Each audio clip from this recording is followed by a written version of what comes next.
제 12장.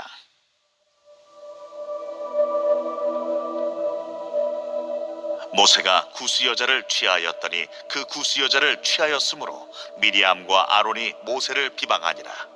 그들이 이르되, 여호와께서 모세와만 말씀하셨느냐? 우리와도 말씀하지 아니하셨느냐? 여호와께서 이 말을 들으셨더라. 이 사람 모세는 온유함이 지면의 모든 사람보다 더하더라. 여호와께서 갑자기 모세와 아론과 미리암에게 이르시되, 너희 세 사람은 회막으로 나오라 하시니 그 세 사람이 나아가매 여호와께서 구름 기둥 가운데로부터 강림하사 장막문에 서시고 아론과 미리암을 부르시는지라. 그 두 사람이 나아가매 이르시되, 내 말을 들으라. 너희 중에 선지자가 있으면 나 여호와가 환상으로 나를 그에게 알리기도 하고 꿈으로 그와 말하기도 하거니와 내 종 모세와는 그렇지 아니하니 그는 내 온 집에 충성함이라. 그와는 내가 대면하여 명백히 말하고 은밀한 말로 하지 아니하며 그는 또 여호와의 형상을 보거늘 너희가 어찌하여 내 종 모세 비방하기를 두려워하지 아니하느냐? 여호와께서 그들을 향하여 진노하시고 떠나시매 구름이 장막 위에서 떠나갔고 미리암은 나병에 걸려 눈과 같더라. 아론이 미리암을 본즉 나병에 걸렸는지라. 아론이 이에 모세에게 이르되, 슬프도다 내 주여, 우리가 어리석은 일을 하여 죄를 지었으나 청하건대 그 벌을 우리에게 돌리지 마소서. 그가 살이 반이나 썩어 모태로부터 죽어서 나온 자같이 되지 않게 하소서. 모세가 여호와께 부르짖어 이르되, 하나님이여, 원하건대 그를 고쳐 주옵소서. 여호와께서 모세에게 이르시되, 그의 아버지가 그의 얼굴에 침을 뱉었을지라도 그가 이래 동안 부끄러워하지 않겠느냐? 그런즉 그를 진영 밖에 이래 동안 가두고 그 후에 들어오게 할지니라. 이에 미리암이 진영 밖에 이래 동안 갇혀 있었고 백성은 그를 다시 들어오게 하기까지 행진하지 아니하다가 그 후에 백성이 하세롯을 떠나 바란 광야에 진을 치니라. 광야에 있는 이스라엘 백성들에게 생긴 첫 번째 문제는 백성들의 불평이었습니다. 오늘 두 번째 문제가 나오는데 바로 지도자에 대한 비난입니다. 1절에 보시면 모세가 구스 여자를 아내로 취했다라고 하죠. 구스는 지금의 에티오피아를 말합니다. 모세가 이방 여인을 아내로 취한 것을 볼 때에 참 이 땅에 완전한 사람은 분명히 없다, 그 생각이 듭니다. 모세 또한 불완전한 그런 한 인간이었음을 우리는 알게 되죠. 2절에 보시면 미리암과 아론은 모세를 비방하면서 이렇게 말합니다. 그들이 이르되, 여호와께서 모세와만 말씀하셨느냐? 우리와도 말씀하지 아니하셨느냐? 미리암과 아론이 모세가 이방 여인을 취했다는 사실을 비난했지만 실제로는 모세를 향한 시기가 있었습니다. 권력을 탐했음을 알 수 있죠. 다른 사람의 약점이나 결점을 빌미로 해서 상대방을 비방하면서 은근히 자신을 높이려는 마음은 잘못된 그런 마음입니다. 건전한 비판은 공동체를 건강하게 하지만 사심을 품은 비난은 공동체를 무너뜨리죠. 특별히 자기 자신을 드러내기 위한 동기로서 지도자를 비방해서는 안 될 것입니다. 모세는 자신의 지도력에 도전하는 그 자들을 향해서 자신의 힘과 권력으로 억누르지 않았습니다. 그래서 3절에 보시면 이 사람 모세는 온유함이 지면의 모든 사람보다 더하더라 라고 하죠. 아론과 미리암은 모세에 대해서 비난하면서 지도력에 도전을 했습니다.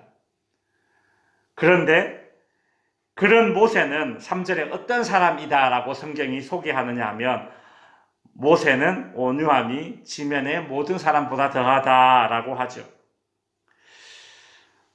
모세를 통해서 우리는 비방을 하는 사람을 어떻게 대해야 하는지를 알게 됩니다. 비난과 비방에 내가 같은 비난과 비방으로 대할 것이 아니라 온유함으로 대할 때에, 특별히 그 사람이 지도자라면 사람들이 자신을 향해 비난할 때에 같이 비난하는 것이 아니라 그냥 온유함으로 대해야 한다는 거죠. 차라리 진짜 들어도 못 들은 척, 보여도 보아도 못 본 척, 그렇게 그냥 하는 것이 낫다라는 것입니다. 하나님께서는 도전받는 이 모세의 지도력을 바로잡아 주시죠. 그래서 본인이 직접 그 비난에 맞설 이유가 없는 것입니다. 상대방의 비난이 잘못된 비난이라면 하나님이 개입하셔서 하나님이 언젠가는 바로잡으십니다. 그러니 내가 굳이 비난에 맞선 비난으로 맞대응할 이유가 없는 것입니다. 온유한 모습으로 있으면 하나님이 개입하시죠. 모세, 미리암, 아론 이 세 명을 하나님께서 장막문에 세우시고 하나님의 재판이 시작이 됩니다. 먼저 모세가 어떤 사람인지 하나님은 알게 해주시죠. 크게 두 가지를 말씀하시는데 첫 번째가 모세의 충성스러움을 언급하십니다. 7절에 보시면 내 온 집에 충성된 종이다. 모세를 그렇게 평가하시죠. 또 하나는 모세와 하나님과의 친밀한 관계를 말씀하십니다. 하나님께서는 이스라엘의 다른 선지자들에게는 꿈이나 환상으로 말씀하셨으나 모세에게는 8절에 보시면 그와는 내가 대면하여 명백히 말하고 은밀한 말로 하지 아니하였다라고 하죠. 모세와 아론과 미리암 앞에 이 3자 대면 앞에서 하나님께서 모세의 편을 지금 들어주시는 것입니다. 하나님께 충성되고 하나님과 친밀한 사람, 이러한 이유로 모세는 하나님께 인정받고 미리암과 아론은 책망을 받게 됩니다. 특별히 이번 이 사태에 미리암이 주동자였음을 우리는 알게 되는데 미리암의 온몸에 문둥병이 발생하여 수치를 당하게 됩니다. 우리는 다른 사람을 참 쉽게 비난하고 정죄를 하는 자리에 서게 됩니다. 그런데 하나님이 세우신 그 지도자에 대한 비난은 우리가 각별히 주의를 해야 합니다. 제 말을 목사를 비난하지 말라 이렇게 단순하게 받아들이지 마시기 바랍니다. 이것은 하나님이 세운 모든 지도력에 관한 말씀입니다. 하나님이 세운 사람이 실수를 하거나 잘못을 저지를 때에 하나님이 친히 다루시도록 해야 되는 겁니다. 비방보다는 지도자를 위해서 기도할 때에 하나님이 그 잘못된 지도자를 다루십니다. 그게 정답이에요. 지도자가 내 마음에 들지 않아도 내가 공동체를 정말 사랑하는 사람이라면 기도하게 되어 있습니다. 그러니 이 사람이 정말 교회를 사랑하는가? 교회를 사랑하는 사람은 그때 기도합니다.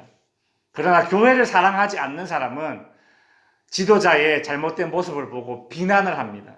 그 차이예요. 오늘 본문에서 미리암과 아론은 그렇게 하지 못했죠. 비난이 먼저 쉬운 일이기 때문입니다. 말씀을 정리하겠습니다. 하나님께서는 미리암을 일주일간 공동체 밖에서 격리시켰다가 다시 복귀시키는 방법을 통해서 상처 입은 모세의 지도력을 회복시키고 이스라엘 공동체의 거룩성을 지켜나가셨습니다.